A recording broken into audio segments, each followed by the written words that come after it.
Cümleten selamun aleyküm hanımlar. Diva Patik YouTube kanalıma hepiniz hoş geldiniz. Bugün birlikte iki şiş güzel bir patik yapacağız. Ben patiğimde yeşil ve krem tonlarında 2 tane normal patiklik ip kullandım. Şişlerim 3 numara. Hemen modelimi göstereceğim. İşte hanımlar, modelimiz bu şekilde. Yaprak desenli, güzel, hoş bir model yaptım. Bu şekilde patiğimizin tabanı, topuk kısmı, kenarları. Model böyle. Patiğimizin hiçbir yerinde dikişimiz yok hanımlar. Desenimiz şöyle. Bu gördüğünüz sağ ayak oluyor. Şimdi sol ayağı yapacağız. Sağ ayak ile sol ayak zaten aynı yapılıyor. Tek bir fark var. Onu da video esnasında sizlere göstereceğim. Hanımlar, patiğimizin sadece şu taban bölümlerinde 2 tane şöyle yedek şişe ihtiyacımız olacak. Dileyen misinalı şişte kullanabilir. Bu patik benim elimin ölçülerine göre 37, 38 ve 39 numara ayaklar için uyumlu oldu. Hanımlar, patiğimizi hemen şu bölümden başlayacağız. Sağ ve sol ayak aynı şekilde yapılıyor. Şu bölümü aynı şekilde yapıyoruz. Aynı başlayacağız. 24 ilmek atacağız. Patiğimize başlayacağız. Şöyle krem ipimle 24 ilmeğimi atacağım. Şu ikinci ilmeğim 3, 4, 5, 6. Bu şekilde toplamda 24 ilmek atalım gelelim. 24 ilmeğimi attım hanımlar. Hemen şuraya bir düğüm atacağım kenarına. Şöyle. Geri dönüyorum. Patiğimizde haroşa örgü uygulaması yapacağız baştan sona. Ben örgümüzün hem ön hem arka yüzünde düz örgü örerek haroşalarımı elde ediyorum. Kenar ilmeğimi örmeden aldım. Devamında gelen diğer ilmeklerimi haroşa yani düz olarak örüyorum.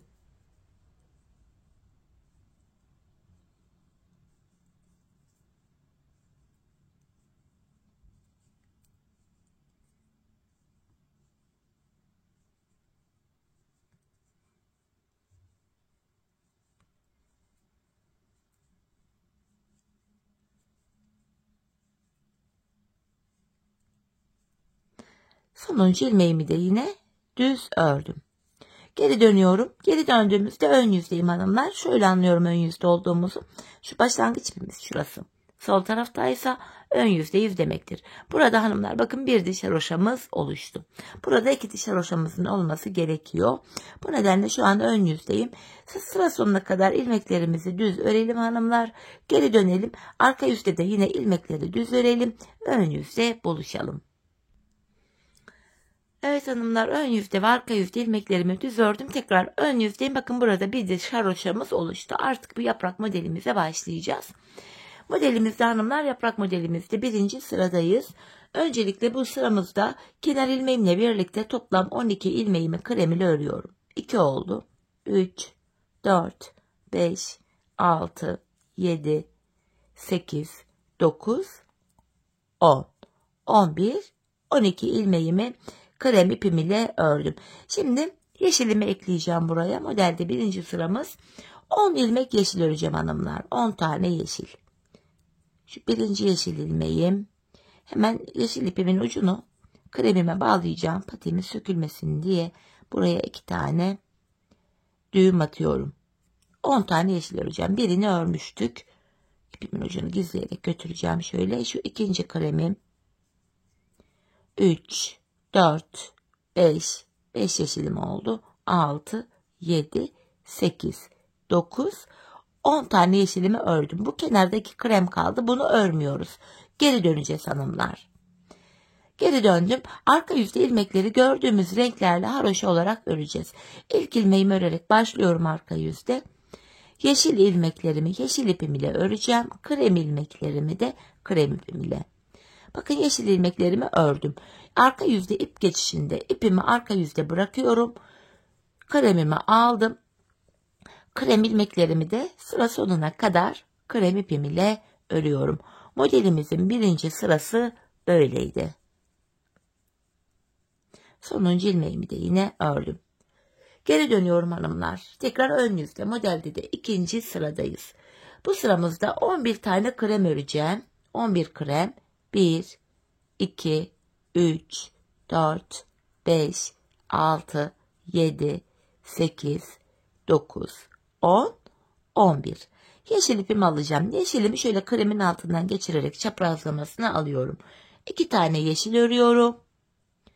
Tekrar kremimi aldım. 7 tane krem öreceğim. 1, 2, 3, 4, 5, 6, 7. Bakın bu kenarda bu defa 2 ilmek daha bıraktık. İlk seferindeki bırakmıştık. Şimdi 2 tane daha bıraktık. Geri dönüyorum. Yine arka yüzde ilk ilmeğimi ördüm.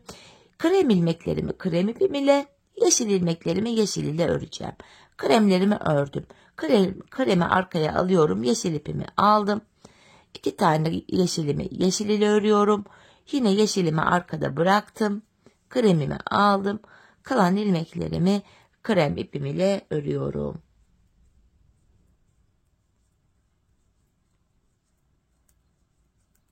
Sonuncu ilmeğimi de ördüm. Geri dönüyorum hanımlar. Tekrar ön yüzdeyiz. 3. sıramızı yapacağız şimdi. 3. sıramızda 10 tane krem öreceğim. Kenar ilmeğim 1, 2, 3, 4, 5, 6, 7, 8, 9, 10. Şöyle çaprazlamasına bakın. Kremin altından geçirerek yeşilimi aldım. 8 tane yeşil öreceğim. 1, 2, 3, 4, 5, 6, 7, 8. Bakın bir 2 ilmek daha bıraktık bu sıramızda kenarda. Tekrar geri dönüyorum. Arka yüzdeyim. Arka yüzde yine ilmeklerimizi gördüğümüz renklerle öreceğim. Arka yüzde hanımlar model kurulumu yok. İlmekleri gördüğümüz renklerle örüyoruz. Yeşillerimi ördüm. Yeşilimi arkada bırakıp tekrar kremimi alıyorum. Kalan ilmeklerimi krem ipim ile örüyorum.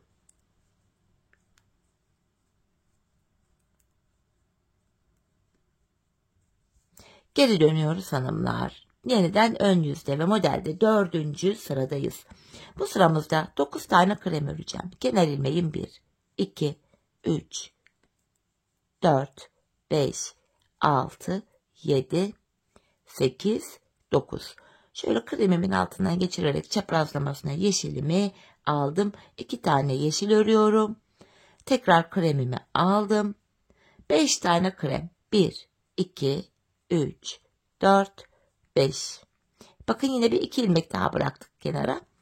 5 tane kremden sonra geri dönüyorum.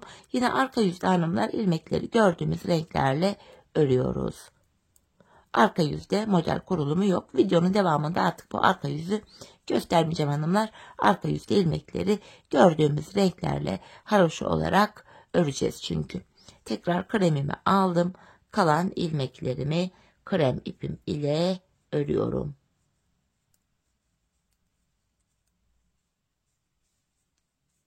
Evet hanımlar geri döndük. Şimdi modelde 5. sıramızdayız. Bu 5. sıramızda pardon 1, 2, 3, 4 evet 5. sıramız. 5. sıramızda 8 tane krem öreceğim. 8 krem. Kenar ilmeğim 1, 2, 3, 4, 5, 6, 7, 8. Ardından yeşilimi alıyorum. 6 tane yeşil öreceğim. 1, 2, 3, 4, 5, 6. Yine 2 ilmek daha bıraktık bu kenarda. Hemen 6 yeşilden sonra geri dönüyoruz. Bakın yine ilk ilmeği örüyoruz hanımlar. Düz örüyoruz. Yine arka yüzde yeşil ilmeklerimizi yeşil ipimiz ile krem ilmeklerimizi de krem ipimiz ile örelim. Ön yüzde buluşalım. Evet hanımlar yeniden ön yüzde 6. sıradayız. Bu sıramızda 7 tane krem öreceğim.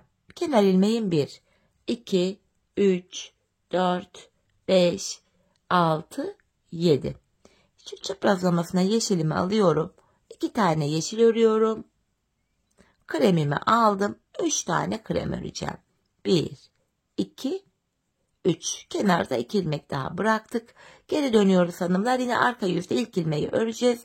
Diğer ilmeklerimizi de gördüğümüz renklerle örelim, gelelim. Evet hanımlar yeniden ön yüzde ve 7. sıradayız. 7. sıramızda hanımlar 6 tane krem öreceğim. Kenar ilmeğim 1, 2, 3, 4, 5, 6. Yeşilimi alıyorum. 4 tane yeşil örüyorum. 1, 2, 3, 4. Bakın şu kenarda 2 ilmek daha bıraktık. Geri dönüyoruz hanımlar. Yine ilk ilmeğimi düz öreceğim. Arka yüzde tekrar ilmekleri gördüğümüz renklerle örelim gelelim. Evet hanımlar, ön yüzde modelimizde 8. sıramızdayız. Bu sıramızda 5 krem öreceğim. Kenar ilmeğim 1, 2, 3, 4, 5. Yanına şöyle çaprazlamasına yeşilimi aldım. 2 yeşil ve yanına bir tane de krem örüyorum. Kenarda bakın bu 2 ilmek daha bıraktık. Geri döneceğiz hanımlar. Yine krem ilmeklerimizi krem ipimizle öreceğiz. Bakın bir kremimi krem ile ördüm. Diğer ilmekleri de yine gördüğümüz renklerle örelim gelelim. Evet hanımlar, 8. sırayı tamamladık. 9. sıramıza geldik. Bakın bu ilk yaprağımızın ilk yarısını tamamladık. Bu 9. sıramızda ilmeklerimizin tamamını sıra sonuna kadar krem ipimiz ile örüyoruz artık hepsini. İlk yaprağımızın ilk sırasını bitirdik. Şu an 9. sıramızdayız. Sırasıyla gördüğünüz üzere ilmeklerimi hepsini düz örüyorum.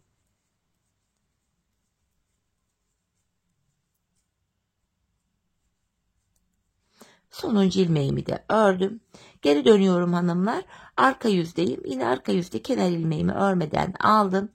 Diğer ilmeklerimi de yine haroşa yani düz örüyorum.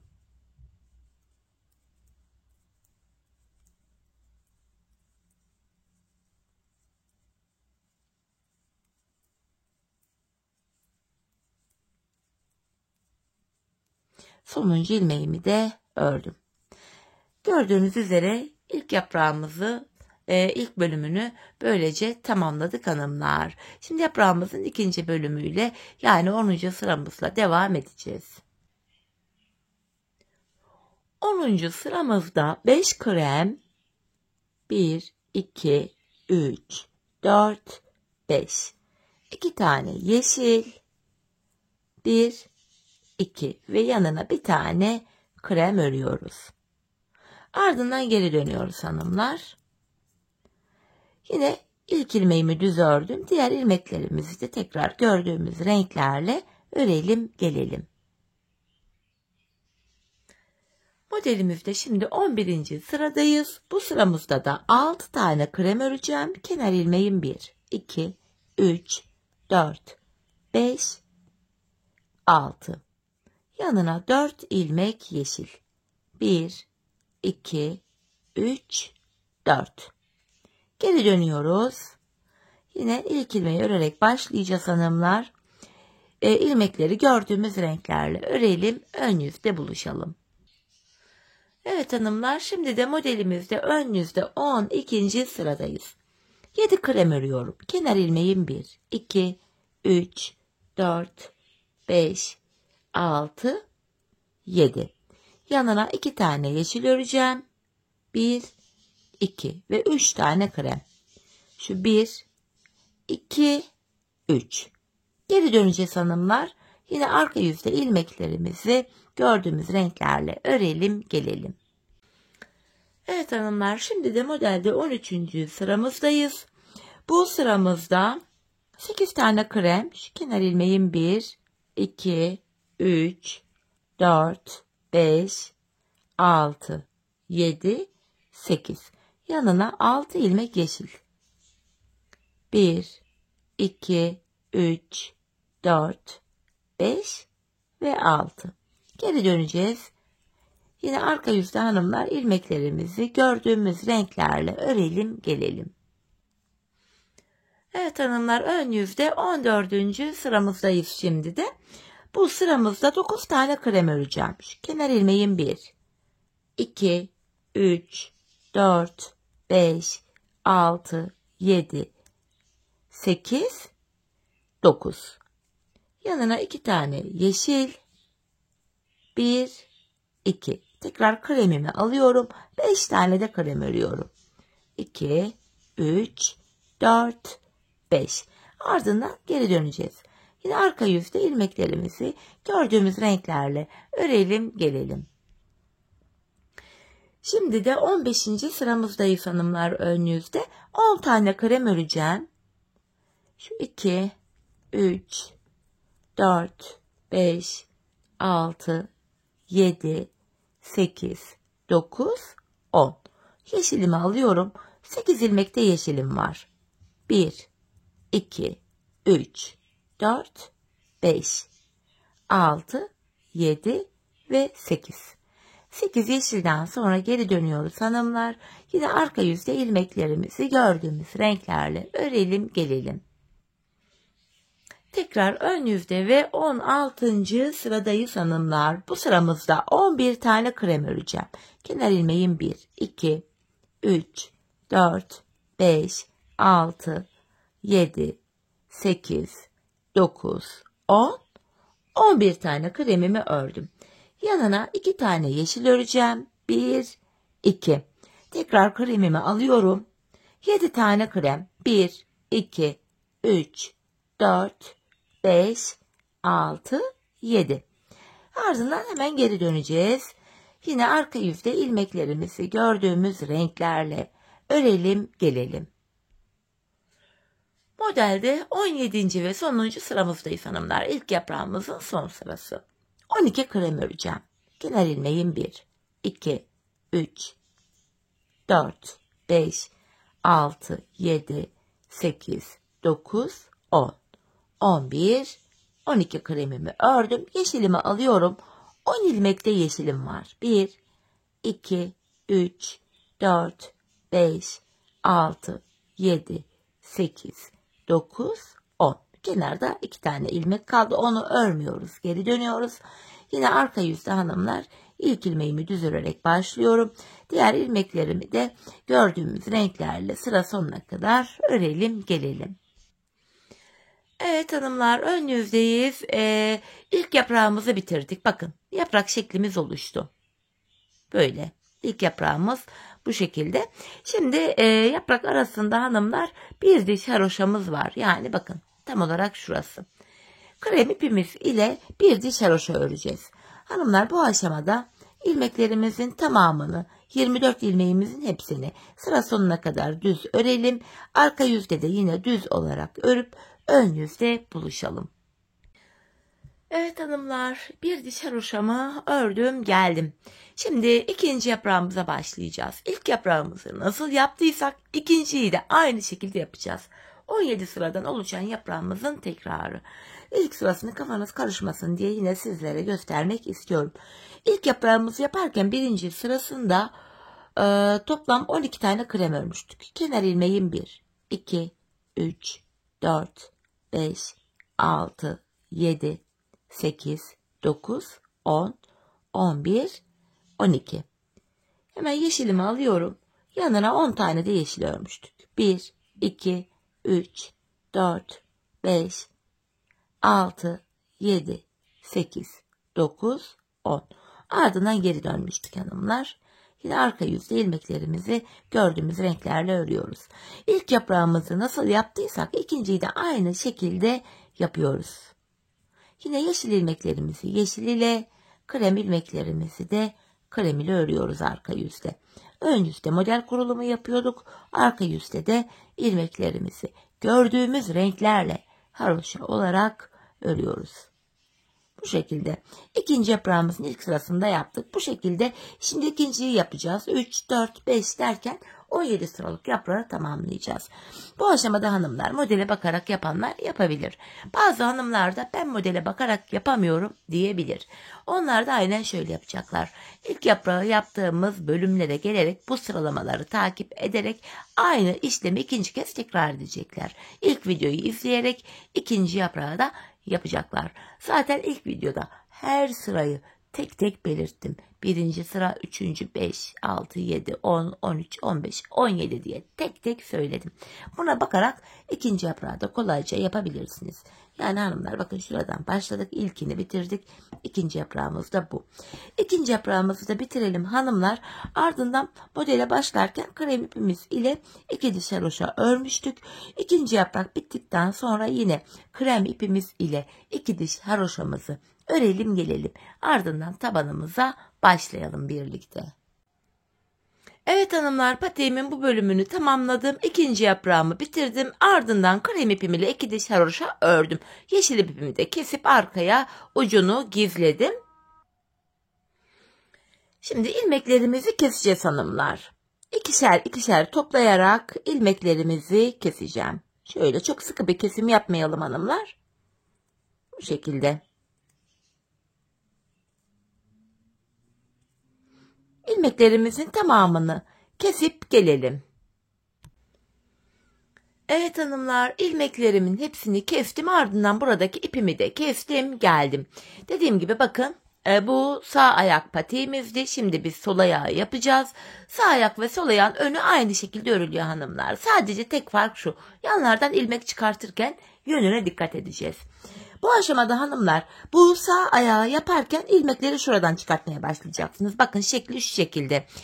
Bu yuvarlak taraf sağ tarafta olacak şekilde tutacaksınız. Şuradan kenar ilmek yerleri var V şeklinde. Burayı şöyle sayacaksınız. Bu 24. kenar ilmek yerine gelene kadar sayacaksınız ve oradan itibaren şöyle atıyorum 24. kenar ilmek yeri saydınız. Farz misal şurası geldi. Buraya şişinizi takacaksınız. Sağ ayağı yaparken ben diğerini öyle yaptım. Yeşil ipiniz ile, yani ana renk ipinizle buradan şöyle bir ilmek çıkaracaksınız. Ardından hanımlar sırasıyla kenar ilmek yerlerine girerek bu bölümden bu şekilde ilmek çıkaracaksınız. Sağ ayağı yaparken bu böyle olacak. Buradan 20 ilmek çıkaracaksınız. Sol ayağı yapacağız şimdi. Sol ayağı da şu şekilde yapacağız. Sol ayaktan ilmek çıkartırken de bu geniş taraftan değil de, bakın geniş taraf sol tarafta kaldı. Şu bölümden. Bu bölümden ilmek çıkartmaya başlayacağız. Şimdi birlikte başlayalım. Sağ ayağın nasıl yapıldığını gösterdim. Tek fark o. Başka bir fark yok hanımlar. Hani bazen bu tarz videolarımda soruluyor. Diğerini de çekseydiniz. Hanımlar zaten aynı model. Sadece ilmek çıkartma yeri şöyle. Sağ ayakta şu 24. kenar ilmek yerine girerek buradan şu kenardan 20 ilmek çıkaracaksınız. Şimdi birlikte sol ayağı yapıyoruz. İlmek çıkartmaya hanımlar bakın. Şuradan başlayacağım. Şu kenara girerek ilk ilmeğimi buradan çıkartıyorum. Bakın en son şöyle dar bölüm var. Onun üstündeki kesim yaptığım yer var ya. Onun tam şöyle bir üstüne şuraya girerek ilk ilmeğimi buradan çıkartacağım. Şöyle yeşil ipimi de çıkartıyorum. Çünkü tabanda yeşil rengimi kullandım ben. Şimdi şuralardan tekrar ilmek çıkartarak gideceğiz hanımlar. Bakın şu birinci ilmeğim. Sonra şu bölüme geçiyoruz. Dar bölüme. Buraya girerek yine ikinci ilmeğimi çıkarttım. Yeşil ipimin ucunu burada şöyle kendisine bağlıyorum. Patiğim sökülmesin diye. Sırasıyla ilmek çıkaracağım. Bu bölümde hanımlar bir tane ilmek çıkarttık. Şu dar bölümde bir tane kenar ilmek yere atlayıp diğerine giriyorum. Buradan ilmek çıkartıyorum. Yine bir tane kenar ilmek yere atlayıp bir diğerine girdim. Şurası bakın, öndekini atlıyorum, bir diğerine giriyorum. Buradan ilmek çıkarttım. Kenar ilmek yere atlayıp bir diğerine giriyorum. Buradan böyle ilmek çıkartıyorum. Sonra ilmek çıkartmaya şu bölümden devam edeceğim. Buradan 20 ilmek çıkaracağız hanımlar. Bakın burada 5 tane ilmeğim oldu. Sayarak gidiyorum. Bakın sırasıyla şuralara girerek ilmeğimi çıkartıyorum. Şu 6. ilmeğim. Şu 7. 8. 9. Bakın başlangıç yerlerine şuraya ilmeğin iki kanadına birden girerek ilmeklerimi çıkartıyorum. Bu kenardan toplam 20 ilmek çıkaracağım. Şöyle bir miktar çıkartalım, sonra sayalım ilmeklerimizi. İlmeğin iki kanadına birden girerek ilmek çıkartıyorum. Bakın 4, 8, 12, 16, 17, 18 olmuş.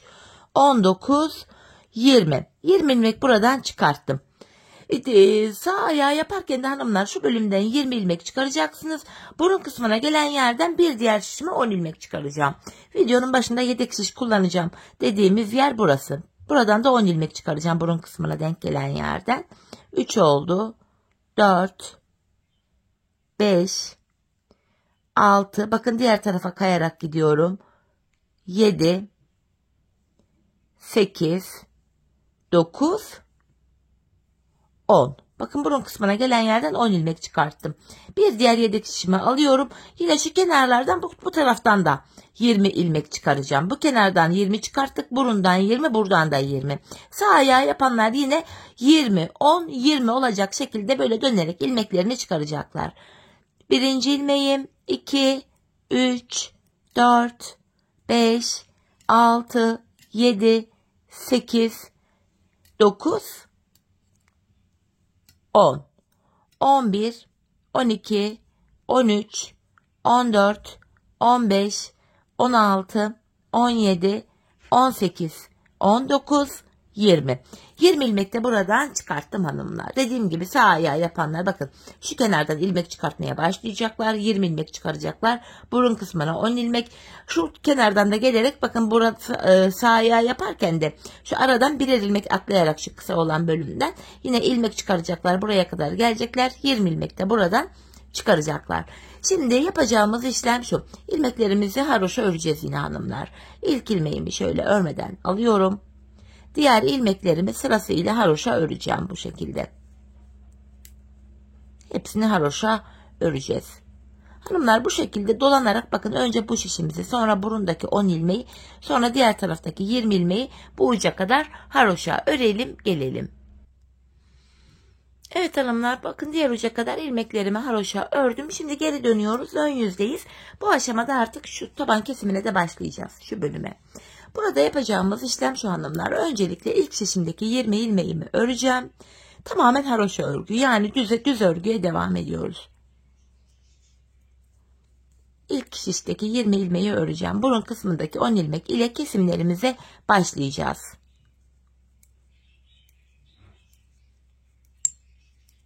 Bakın buradaki 20 ilmeğimi ördüm. Burun kısmına geldim. Burada da 10 ilmeğim vardı. Öncelikle hanımlar yapacağımız işlem şu. Burun kısmında 10 ilmeğimiz var. 9 ilmek öreceğiz. 10. ilmekte kesim yapacağız. Şöyle burun kısmındaki 9 ilmeğimi örüyorum. Yani burada 10 ilmek vardı. Son 1 ilmeğim kalana kadar örüyorum. Bakın 9'u ördüm. Burada son 1 ilmek kaldı. Bunu örerken şişimden de bir ilmek alıyorum. İkisini keserek örüyorum. 9 ilmek ördük. 10. da kesim yaptık. Kesimden sonra geri dönüyorum.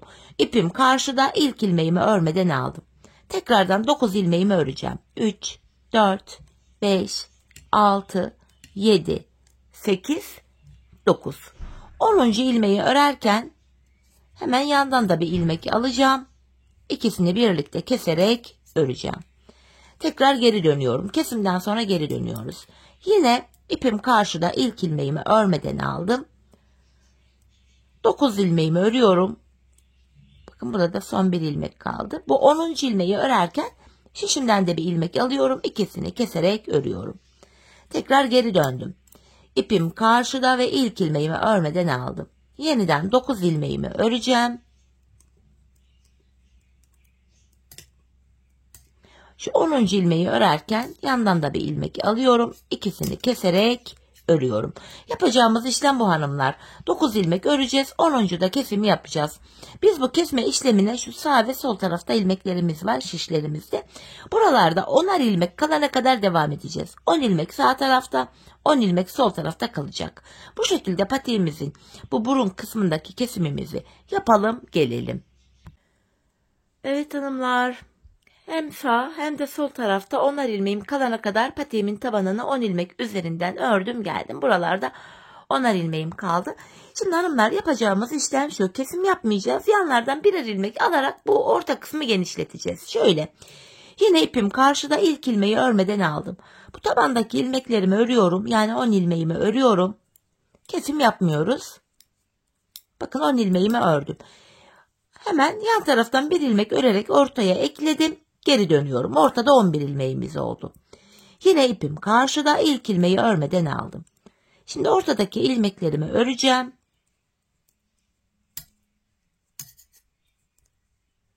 Bakın sonuncu ilmeği de ördüm. Şimdi de bu taraftan bir ilmek örerek ortaya ekledim. Ortada şimdi 12 ilmeğimiz oldu.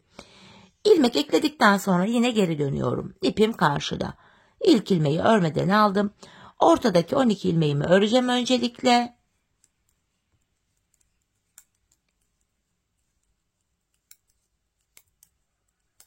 Yine şişimden bir ilmek örerek ortaya ekledim. Ortada 13 ilmeğimiz oldu. Tekrar geri dönüyorum. Yine ipim karşıda. İlk ilmeğimi örmeden aldım. Bu aradaki ilmeklerimi öreceğim.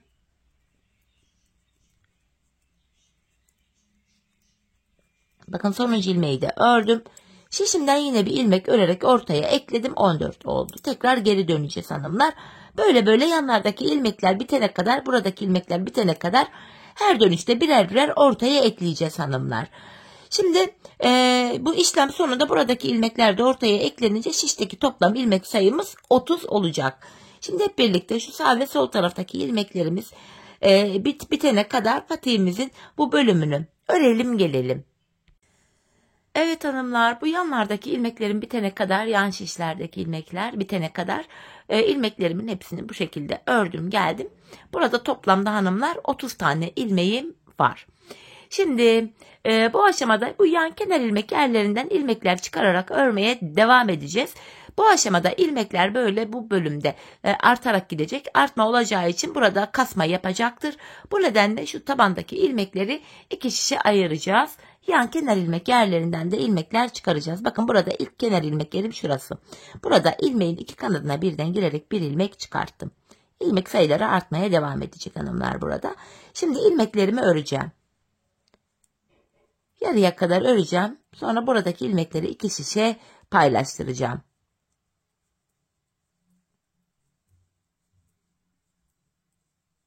Bakın yarıya kadar şöyle ördüm. Kalan diğer ilmekleri de bir diğer şişimle öreceğim. Şöyle diğer şişimi ekliyorum. İlmeklerimi öreceğim. Sonra diğer kenardan da kenar ilmek yerinden ilmek çıkaracağım.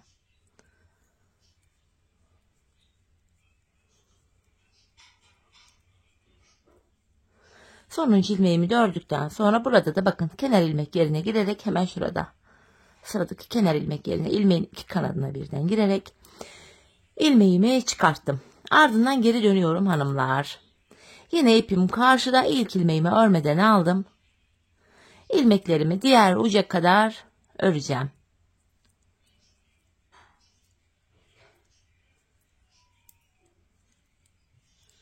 Sonuncu ilmeği ördüm. Diğer şimdiyim. Yine buradaki ilmeklerimi de örüyorum.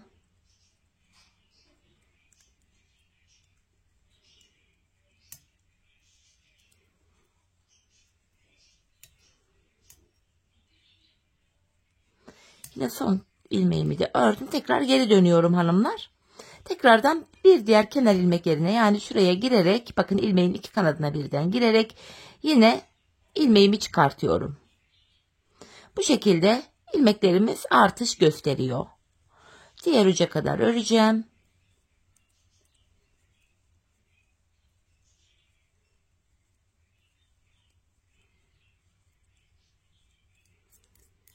Diğer şişime geçtim.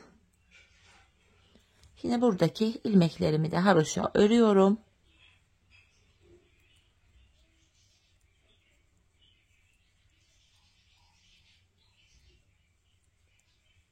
Son bir ilmeğim kaldı. Bunu da ördüm. Yine burada da sıradaki kenar ilmek yerine girerek ilmek çıkartıyorum.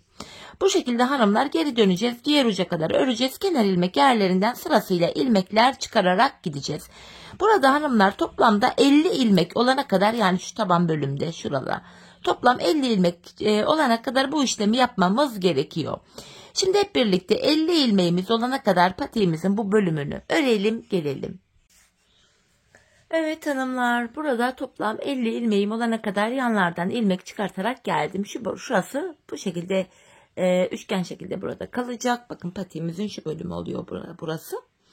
Artık 50 ilmek üzerinden patiğimizin hanımlar bakın tam olarak şu arka bölümünü öreceğiz. Haroşa örgüye devam edeceğiz. İlmek sayısı artmayacak. 50 ilmek olarak ilmeklerimizi böyle haroşa öreceğiz hanımlar. Yanlardan ilmek çıkartmıyoruz. Artırmaya da kesme işlemi yok. 50 ilmek ile haroşalarımızı öreceğiz.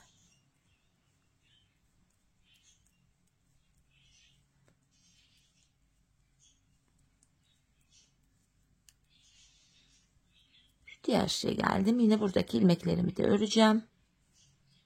Ön yüzde ve arka yüzde ilmekleri örünce bir diş haroşa düşüyor.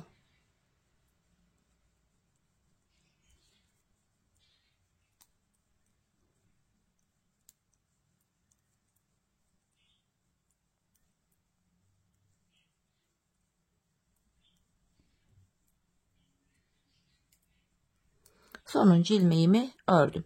Şimdi geri dönüyorum hanımlar. Arka yüzdeyiz. Yine kenar ilmeğini örmeden alacağım. Arka yüzde yine ilmeklerimi düz olarak öreceğim. Yani haroşa olarak öreceğim.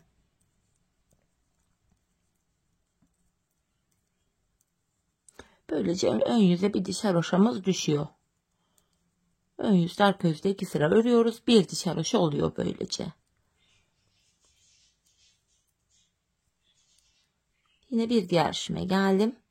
Buradaki ilmeklerimi de yine aynı şekil örmeye devam ediyorum.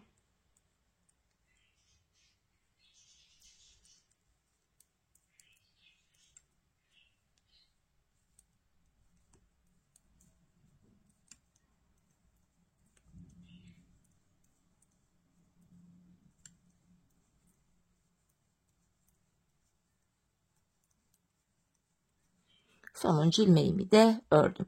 Bu şekilde hanımlar burada bir diş haroşamız oluştu. Bu arka bölüm için bir diş haroşa örmüştük. Yerini kaybetmeyeyim diye buraya şöyle bir ip takacağım. Bakın bir diş haroşanın altından şöyle girerek hani haroşamızın yeri belli olsun diye şuraya şöyle bir ip takacağım. Şöyle. Burada bir diş haroşamız oluştu hanımlar. Bu şekilde ben bu patiğimin şu arka bölümüne şuraya toplamda 12 diş 12 sıra haroşa ördüm. Benim ölçülerime göre tam denk geldi. Haroşa zaten esnek bir örgü türüdür. Bakın hanımlar şöyle. Esnek bir örgü türüdür. Esniyor zaten. Bu aşamada sizler bu arka bölümü örerken zaten birkaç sıra ördükten sonra şu bölüm biraz daha genişleyecek. Ayağınıza rahatça deneyebilirsiniz. Ayağınıza deneyin hanımlar. Patiğinizin bu arka bölümünü topuğunuzun şu kenarına gelene kadar esneterek ölçü almanız gerekiyor yalnız. Topuğunuzu bu patiğinizin arkasını bu topuğunuzun kenarına yani şu bölüme gelene kadar örmeniz gerekiyor. Bu şekilde ölçü alarak yaparsanız patik ayağınıza tam olur. Şimdi hep birlikte patiğimizin arka bölümünü ölçülerimize göre örelim gelelim. Ardından birlikte bu şekilde gizli topuk kesimini yapacağız.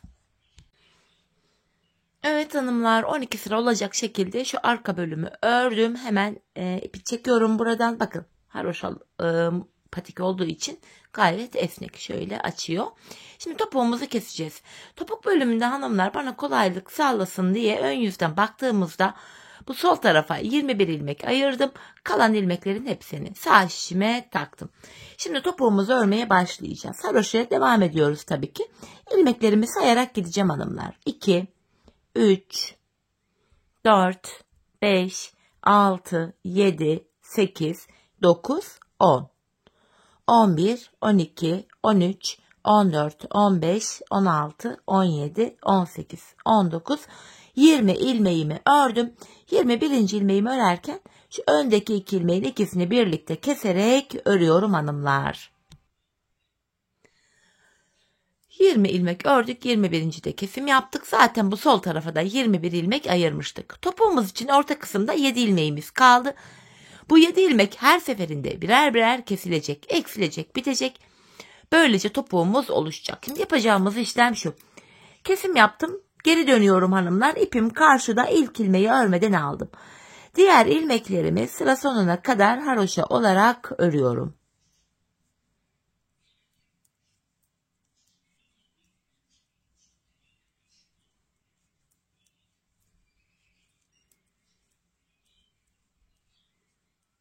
Sonuncu ilmeğimi de ördüm. Geri dönüyoruz. Ön yüzdeyiz. Bir önceki sırada yaptığımız işlemin aynısını yapacağız. Yani 20 ilmek öreceğiz. 21. ilmeğimizi örerken kesimimizi yapacağız. Sayalım. 3, 6, 9 olmuş. 10, 11, 12, 13, 14, 15, 16, 17, 18, 19, 20. 21. ilmekte şu öndeki ikisini alıyorum. Birlikte keserek örüyorum. İkinci kesimi yaptık. Bir önceki sırada arada 7 ilmek vardı. Şimdi baktığımızda 6 ilmek kaldı. Yani 1 ilmek eksildi. Şimdi tekrardan hanımlar kesim yaptık. Geri döneceğiz. Arka yüzde ilmekleri öreceğiz. Ön yüzde tekrar 20 ilmek öreceğiz. 21. de kesimi yapacağız.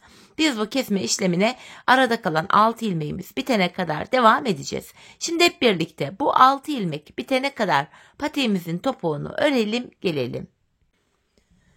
Evet hanımlar, şu aradaki ilmeklerin bitene kadar patiğimin topuğunu bu şekilde ördüm geldim. Şimdi ilk başta sol tarafa 21 ilmek ayırmıştık. Kesimlerden sonra sağ tarafta da 21 ilmek kaldı. Bu aşamada patiğimin düz tarafı içeride, ters tarafı da dışarıda olacak şekilde şöyle ikiye katlıyorum. Ben tığ ile kolay kesim yapabildiğim için tığımı aldım. İlk kesimim şöyle. Benden taraftaki şişten bir ilmek, ikinciden de bir ilmek aldım. İkisini topluyorum. Diğer kesimlerim de şöyle oluyor. Benden taraftaki şişten bir ilmek, ikinciden de bir ilmek alıyorum. İkinci ilmeği ilkinin içinden geçirdim. Tığımdaki ilmekleri topluyorum. Benden taraftaki şişten bir ilmek, ikinciden de bir ilmek aldım.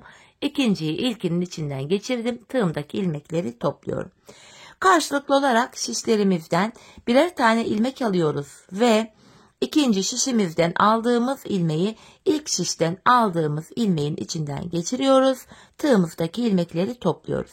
Gizli kesim olduğu için patiğin arkasında belli olmuyor hanımlar. Her iki patiğin topuğu da aynı yöne, aynı şekilde kesiliyor. Kalan ilmekleri de aynı şekilde kesip gelelim. İlmeklerimi kestim hanımlar. Son birer ilmeğim kaldı. Buradaki ilmeklerimi de şöyle yapacağım. Önce benden taraftaki ilmeğimi, sonra ikinci şişimdeki ilmeğimi tığıma alıyorum. Tığımdaki 3 ilmeğin 3'ünü birden topladım. Buraya şöyle bir tane bir zincir çekip sıkılıyorum. İşte topuğumuzu bu şekilde yaptık. Patiğimize bir de şöyle kenar oyası gittim hanımlar. Tek sıradan olacak. Yine aynı ipimi kırmadan kenar oyamı yapacağım. Ters sık iğne yöntemi kullanarak kenar oyamı yapıyorum. Bakın hanımlar, bir gerideki kenar ilmek yerine batarak buradan bir ilmek çıkarıyorum. Tığımdaki ilmeklerimi topluyorum. Yine bir gerideki sık iğnemin içine batarak bir ilmek çıkarttım. Tığımdaki ilmeklerimi topladım. Geri geri giderek sık iğne yöntemiyle kenar oyamızı yapıyoruz. Şöyle yine bir gerideki kenar ilmek yerine girerek ilmek çıkartıyorum ve tığımdaki ilmeklerimi topluyorum. Geri geri giderek kenar oyamızı yapıyoruz. Ters sık iğne yöntemi deniyor buna. Bu şekilde. Hanımlar, bu şekilde patiğimizin çevresini şöyle kenarına kadar geleceğiz. Krem olan yerlerde de aynı ters sık iğne yöntemini uygulayarak yapacağız. Bu ilk başladığımız yere kadar, şuraya kadar bu işleme devam edeceğiz. Şimdi hep birlikte kenar oyamızı tamamlayalım gelelim.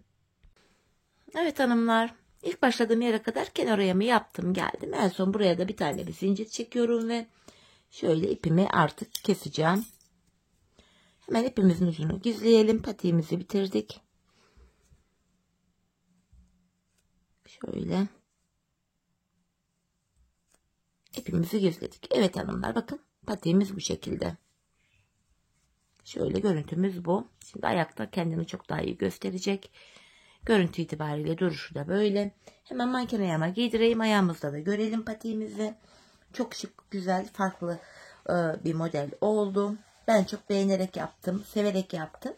Umarım sizler de benimle birlikte patiğinizi beğenerek, severek yaparsınız. Gayet güzel, şık, hoş bir model oldu çünkü. Evet hanımlar, patiğimizin ayaktaki hali buyurun bu şekilde. Ben düzeltelim şu bölümünü şöyle. İç tarafı. Patiğimizin taban bölümü, topuğu yine bu şekilde. Sağ ve sol ayak bu şekilde duruyor. Birbirine simetrik bir şekilde görüntüsü var. Evet hanımlar, yine birlikte güzel bir modelin daha sonuna geldik. Umarım sizlere faydalı, hoş bir video olmuştur. Yeni modellerde, yeni videolarda buluşmak dileğiyle. Şimdilik hoşça kalın, sağlıcakla kalın.